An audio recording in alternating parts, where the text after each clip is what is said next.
Hello साथियों, मैं अमरदीप कादियान। नमस्ते, प्रणाम, सलाम वालेकुम, सत श्री अकाल, जय मसीह की, राम राम जी, जय माता की, जय हिंद, जय भारत। साथियों, आपका स्वागत है डिसेंट फैमिली में। साथियों, आज मेरे पास एक कमेंट ऐसा आया है कि एक आदमी को ये जो चवन्नी छाप है इन्होंने मार मार के अधमरा कर दिया, कानून को अपने हाथ में ले लिया। ये है जी, कमेंट इनका लेते हैं। सबसे पहले शंकर जी हैं। सर, मैंने पहले भी कमेंट किया था। सर भाई किया होगा, अभी मैं सारों का जवाब दे नहीं पाया, अभी आया हूँ, मैं बाहर से काम जा रहा था कुछ, अभी देता हूँ, मैं देख लूँगा आपका पहले भी क्या है।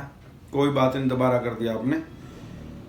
सर, मैंने पहले भी कमेंट किया था। सर, मुझे बहुत परेशानी है।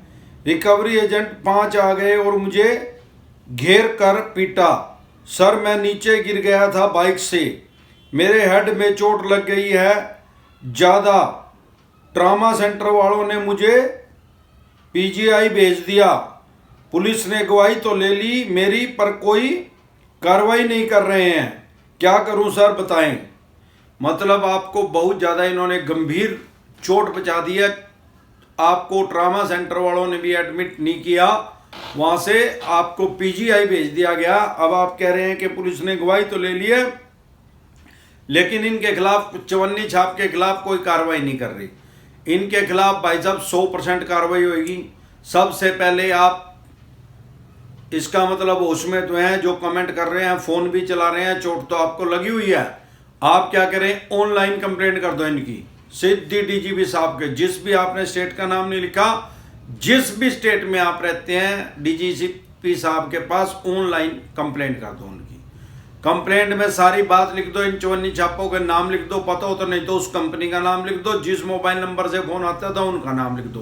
पुलिस अपने आप से ढूंढ लेगी, वो वहां से मार्क होकर स्थानीय एसपी साहब के पास आ जाएगी और फिर इन पे 100% कार्रवाई होगी। चवन्नी छापों के खिलाफ भी होगी और जिसका नाम आप लोगे उसके खिलाफ होगी। इसमें इनकी चवन्नी की नौकरी तो जाएगी। इनको इसमें 307 भी लगेगी, इरादा कत्ल, अटेम्प्ट टू मर्डर। इनको पता लग जाएगा, कम से कम इसमें 7 साल की सजा होती है। इनको पता लग जाएगा लॉ क्या है, कानून क्या है हमारे देश का। फिर कोई दिक्कत परेशानी आए तो आप दोबारा से कमेंट कर सकते हैं। दीपक रावत, मुझे तो गालियां दे रहे हैं और धमकी दे रहे हैं मरने की, जबकि मैं सेटलमेंट करने को तैयार हूं, लेकिन इनकी तरफ से मैं एलिजिबल नहीं हूं। अच्छा, धमकी दे रहे हैं मारने की। अरे भाई साहब, तो मार ही दिया एक का दो, अभी मैं पढ़न तो लग रहा हो आपका भेद आ रहा। मुझे गालियां दे रहे हैं और धमकी दे रहे हैं मारने की। भाई, इनसे जितना डरोगे उतना डराएंगे। अगर आप और भी ज्यादा डरोगे तो ये मार भी देंगे। इन्हीं कहीं मार दो ना, धमकी दे रहे साले का मार ठूट घेर का नहीं मारे जा रहे। अपने यार प्यारे रिश्तेदारों ने इकट्ठे करके दुकान में पेट्रोल के भोए लगा दे। इनकी दुकान भी बंद करने की जरूरत नहीं, साले आप ही भागेंगे, मारने की जरूरत ही नहीं इनको। जिंदगी में कभी आपको फोन भी कर ले तो मना पकड़ लियो भाई साहब, इनकी रिकॉर्डिंग कर लो। मारने की धमकी दे रहे ना, उठा के एसपी साहब के पास शिकायत कर दो। इनकी 506 लगेगी। जान से मारने की धमकी देना 2 साल तक की सजा हो सकती है। इनको पता लग जाए क्या कानून है। साले बकवास कर रहे। अगर आप सेटलमेंट करने के लिए तैयार हैं और ये कह रहे हैं कि आप एलिजिबल नहीं हो, भाई साहब सारे एलिजिबल हो। अभी आप खुद से ना बोले इनको कि मैं सेटलमेंट करना चाहता हूं। आपको सेटलमेंट करनी है, सेटलमेंट डिसेंट एडवाइस लिख के यूट्यूब पे वीडियो सर्च करें, उसको देख ले, समझें। एक बार में नहीं समझ में आए तो दूसरी बार फिर देख के, फिर भी कोई दिक्कत परेशानी आए, कोई डाउट हो तो आप दोबारा से कमेंट कर सकते हैं, फिर हम आपकी पूरी डिसेंट एडवाइस देंगे। गजेंद्र सिंह, सर 4 व्हीलर का रजिस्ट्रेशन 15 साल के अलाउ होता है क्या? हाँ भाई साहब, 4 व्हीलर का जो रजिस्ट्रेशन है वो 15 साल का अलाउ होता है, बट पेट्रोल की गाड़ी का, डीजल की गाड़ी का भी है। लेकिन जो एनसीआर में है, राष्ट्रीय राजधानी क्षेत्र के अंदर जो भी डिस्ट्रिक्ट है, जैसे दिल्ली से अगर हरियाणा की बात करें, इधर हाईवे की तरफ आए, नेशनल हाईवे नंबर 1, आजकल इसका नंबर रख दिया 44, तो सोनीपत, पानीपत और करनाल, यहां तक का एरिया एनसीआर के अंदर है। उधर चले जाए तो फरीदाबाद गुड़गांव आ गया, ये सारा एरिया एनसीआर के अंदर है। तो एनसीआर के अंदर 4 व्हीलर अगर आपके पास है और वो डीजल का है, जितना एरिया एनसीआर में है वहां पर आपकी रजिस्ट्रेशन की वैलिडिटी जो है वो 10 साल है, उसके बाद नहीं है। मतलब दिल्ली के अंदर भी यही गाइडलाइंस है और दिल्ली के आसपास भी सारी जगह, कुछ यूपी का भी एरिया आता है, कुछ राजस्थान का भी है और कुछ हरियाणा का भी मैं आपको बता चुका हूं। आप गूगल पे सर्च कर लेना आपका एरिया एनसीआर में है क्या नहीं है तो आपकी रजिस्ट्रेशन की वैलिडिटी डीजल का है तो 10 साल की है, पेट्रोल की है तो 15 साल की है, फिर कोई दिक्कत नहीं है। सर मैं हर महीने लोन ईएमआई पे टाइम पे देता हूं 20 और 1 तारीख को, तो हर महीने सिविल रिपोर्ट कौन सी डेट में अपडेट होगा? भाई साहब आप सही टाइम पे इनकी किस्त दे रहे हो, 20 तारीख को दे रहे हो और 1 तारीख को दे रहे हो, तो आपको कोई फर्क नहीं पड़ता कि सिविल कब अपडेट करेंगे। ये हर महीने करते हैं तो इनको करने दो, आपको उस पर कोई फर्क नहीं पड़ेगा सिविल पे। जब आप टाइम पे कर रहे होते हो ओके रिपोर्ट भेजेंगे, आपका सिविल बढ़ता जाएगा। प्रकाश कुमार सर मेरा अनसिक्योर लोन है एचडीएफसी से, मैंने रेंट का घर चेंज कर दिया क्योंकि ये आगे 2-3 साल तक मैं ईएमआई नहीं पे कर पाऊंगा, क्या ये लोग फोन ट्रेस कर सकते हैं क्या मेरा? देखो भाई साहब अगर आपने मकान चेंज कर दिया है, रेंट पे आप रहते थे और दूसरा आपने मोबाइल नंबर भी चेंज कर दिया, तो अब ये ट्रेस कैसे करेंगे उसको? ऐसे तो लाखों आदमी फरार हो चुके हैं अलग अलग बैंक और एनबीएफसी कंपनी के पैसे लेके। अब सवाल ये है आपका कि क्या करेंगे? अरे भाई साहब जब तक आपका एड्रेस नहीं मिलेगा तब तक ये कुछ नहीं कर सकते, एड्रेस मिलेगा तो फिर आपके खिलाफ कानूनी कार्रवाई करेंगे जो सबके खिलाफ करते हैं। आपका अनसिक्योर लोन है, अनसिक्योर लोन डिसेंट एडवाइज लिख के वीडियो देख लो, आपको पता लग जाएगा मैक्सिमम क्या कर सकते हैं आपके साथ ये। नीरज कुमार सर मैं करनाल से हूँ, सर मुझे ये बताइए मैंने एचडीएफसी बैंक से किस्तों में बुलेट बाइक ली थी, अब बाइक की किस्त पूरी हो गई और बैंक से एनओसी भी ले ली है, पर सर मेरी एचडीएफसी क्रेडिट कार्ड की पेमेंट 70,000 की इंटरेस्ट लगाकर 1 लाख रुपए हो गई है जो मैं नहीं दे पा रहा हूँ। मैं अपनी बाइक बेचना चाहता हूँ, क्या मेरी पुरानी एनओसी में से बाइक बेच सकता हूँ? हाँ भाई साहब आप अगर आप अपनी बाइक बेचना चाहते हैं और आप एनओसी ले चुके हैं तो एनओसी लेके तो बैंक का तो कोई मतलब ही नहीं रहा। एनओसी का मतलब नो ऑब्जेक्शन सर्टिफिकेट। किसी भी बैंक से या एनबीएफसी कंपनी से आपने लोन लिया और उसके पैसे दे दिए और उसने एनओसी दे दी, यह शॉर्ट फॉर्म में इसको एनओसी बोलते हैं, उसका मतलब है नॉन ऑब्जेक्शन सर्टिफिकेट।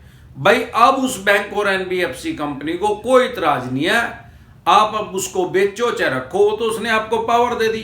अब आपने क्या करना है, वो एनओसी लेके आरटीओ ऑफिस में जमा करवानी है और अपनी ओरिजिनल आरसी वहां जमा करवानी है और साथ में एप्लीकेशन एक देनी है। वहां पे टाइपिस्ट बैठ रहते हैं, वो बता देंगे आपको करना क्या है। जब आपने वो दे दी, वो ओरिजिनल वहां जमा हो जाएगी, वहां से एक रसीद मिल जाएगी आपको आरटीओ ऑफिस से। उस रसीद के ब्याह पे आप उसको चला सकते हैं। फिर लगभग 15-20 दिन के बाद ई दिशा केंद्र में जमा होएगी, वो 15-20 दिन के बाद आपके घर आरसी नई आ जाएगी, उसमें से एचपी हट जाएगी, उस बैंक या एनबीएफसी कंपनी का नाम हट जाएगा उसमें से, जो लाल रंग से अभी लिखा हुआ है, पीछे मोड़ के देखना आरसी पे उस कंपनी या बैंक का नाम लिखा हुआ है, वो हट जाएगा, आपके नाम पूरी आ जाएगी, आपके पास पूरे राइट्स पूरे अधिकार आ जाएंगे उसको बेचने के, तो आप उसको सेल कर सकते हैं इजली। बबलू कुमार मैंने पेटीएम से 4,000 का लोन 40,000 का लोन लिया था, अभी 48,000 रुपये कर दिए 3 महीने में, क्या करें इसका? देखो भाई साहब 40,000 का लिया था और इन्होंने 48,000 कर दिया 3 महीने में। भाई साहब आपने किस्त नहीं भरी होगी, इनकी किस्त नहीं भरी होगी तो ब्याज प्लंटी जुर्माना इन्होंने लगा दिया होगा। अब आपके पास पैसे ही नहीं है, ये कर क्या सकते हैं आपका? तो आप अनसिक्योर लोन डिसेंट एडवाइज लिख के वीडियो देख लें, आपको पता लग जाएगा। कपिल बाजद्वार चौधरी साहब टेंशन दूर कर दी आपने तो धन्यवाद, वेलकम जी। विनोद नोटियाल सर मैंने घर चेंज कर दिया 2 साल, ये तो वही दोबारा रहा यार, एक ही ना दोबारा 10-10 बार क्यों करो भाई, जब भी मैं ऑनलाइन हूँ मैं उसको पढ़ लेता हूँ। अगर उस टॉपिक पे वीडियो नहीं बनेगी आपको डिसेंट एडवाइस जरूर मिलेगी। उसको कोई भी ऐसा कमेंट नहीं है जो खाली जाता हो जिसका मैं जवाब ना देता हूँ। तो आप ज़्यादा दिक्कत परेशानी ना ले। ये हो सकता है कि एक आधा घंटा लेट हो जाए, जब मेरे को टाइम लगता है जब भी मैं कर देता हूँ। द्वारका नाथ, सर जी नमस्कार, मेरा एक पीएल है एक्सिस बैंक में, दे सेंट कोर्ट नोटिस, मैंने क्या करना है सर? अभी प्लीज एडवाइज मी। 04 महीना से पेमेंट नहीं किया है, 4 महीने से आपने पेमेंट नहीं करी और वो कोर्ट का नोटिस भेज रहे हैं। वो कोर्ट का नोटिस नहीं है भाई साहब, कोर्ट के तो नोटिस अभी आ ही नहीं सकता। अभी माननीय सुप्रीम कोर्ट की तरफ से एनपीए पे रोका, जब तक एनपीए पे रोका सारे देश के किसी भी कोर्ट से किसी भी आदमी को कोई नोटिस नहीं आएगा, क्योंकि वो केस ही नहीं कर सकते भाई साहब। वो वकील का नोटिस, आप उसको कोर्ट का नोटिस समझ रहे हैं। वकील के नोटिस में और कोर्ट के नोटिस में बड़ा फर्क है। कोर्ट का नोटिस जब आएगा उस पर माननीय सुप्रीम कोर्ट की नहीं, माननीय कोर्ट की मोहर लगी होगी, जिस पे लिखा होगा सत्यमेव जयते। आपको पता लग जाएगा। आजकल तो ई कोर्ट है, ई कोर्ट को लोड करके अपने फोन में चेक कर ले ओरिजिनल है क्या डुप्लीकेट है। तो वैसे अभी आ नहीं सकता। अब आप कर क्या सकते हैं, ये आपके साथ क्या कर सकते हैं, एनपीए से रोक हटने के बाद अनसिक्योर लोन डिसेंट एडवाइस लिख के वीडियो देख ले, आपको समझ में आ जाएगा। Thakur Ranju, sir good afternoon, क्या सरफेसी एक्ट के तहत बैंक ब्रोवर्स की प्रॉपर्टी से पहले गारंटर की प्रॉपर्टी सेल कर सकता है? मेरा मतलब है बैंक ब्रोवर की प्रॉपर्टी को छोड़ दे और गारंटर की प्रॉपर्टी को ऑक्शन कर दे। नहीं भाई साहब, ऐसा नहीं बैंक कर सकता। गारंटर की प्रॉपर्टी की भी ऑक्शन कर सकता है बैंक, लेकिन ऐसा नहीं कर सकता बैंक के जिस मान लो अमरदीप कादियान ने तो लोन लिया और मैंने एक गारंटर दे दिया। अब बैंक क्या कर रहा है, जो मेरा प्रॉपर्टी है, मेरा ये मकान है, इसको तो छोड़ दिया और गारंटर की को ऑक्शन कर रहा है। ऐसे नहीं कर सकता। हाँ ऐसे कर सकता है, सपोज मैंने 50 लाख रुपए का लोन लिया और मैं 8 लाख रुपए मैंने उनके भर दिए और उनका ब्याज भी भर दिया। अभी मैंने आज की डेट में उनके 42 लाख रुपए देने हैं। अब उन्होंने मेरे मकान की सेल करी, वो बिके 18 लाख रुपए का। अब भाई साहब 24 लाख रुपए लेने रह गए ना बैंक को। तो अब बैंक क्या करेगा, गारंटर के मकान को ऑक्शन कर सकता है। ये तो बैंक के पास राइट्स हैं, लेकिन ऐसा नहीं हो सकता कि मैंने देने 42 लाख रुपए हैं और मेरा बिक गया 45 लाख रुपए का। फिर गारंटर का क्या मतलब रह गया यार? गारंटर की तो गारंटी ऑटोमेटिक ही खत्म होगी। फिर तो बैंक नहीं मेरे 3 लाख रुपए देने हैं। तो ऐसे गारंटर का ऑक्शन नहीं हो सकती। जब गारंटर की पूरी गारंटी है, अगर मैं अपने पैसे ना दूं तो गारंटर की पूरी गारंटी है, जितनी मेरी रिस्पॉन्सिबिलिटी है उतनी ही गारंटर की है। तो इसी तरह की या किसी भी तरह की कोई भी दिक्कत परेशानी आपके किसी भी यार प्यारे रिश्तेदार को हो या आपको कोई दिक्कत परेशानी है तो डिसेंट एडवाइस लेने के लिए आप कमेंट कर सकते हैं। नमस्कार।